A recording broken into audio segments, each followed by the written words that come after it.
পদ্মাৰ পাৰত নিৰ্বাচন 2024 বৰ্ষৰ ফেব্ৰুৱাৰী মাহৰ ভিতৰত বাংলাদেশত অনুষ্ঠিত হ'ব সাধাৰণ নিৰ্বাচন।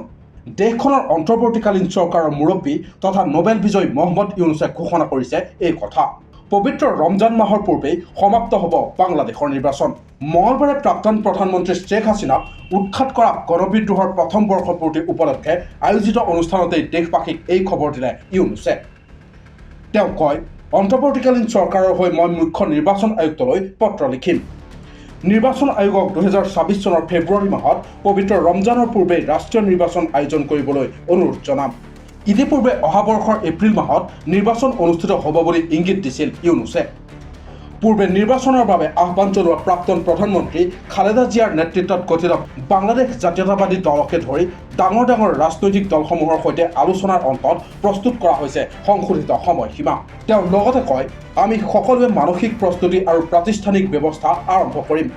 এইবাৰৰ নিৰ্বাচন যাতে আনন্দ উদযাপন, শান্তি শৃংখলা, ভোটাৰৰ ভোটদান আৰু আন্তৰিকতাৰ ক্ষেত্ৰত দেশৰ ইতিহাসত স্মৰণীয় হয়, তাৰ বাবে সকলো ব্যৱস্থা সম্পূৰ্ণ কৰা হ'ব।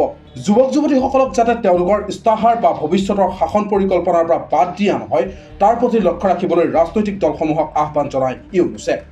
তেওঁ কয়, মনত ৰাখিব, বাংলাদেশক সলনি কৰা যুৱক যুৱতীসকলৰ সমগ্ৰ পৃথিৱী সলনি কৰাৰ ক্ষমতা আছে।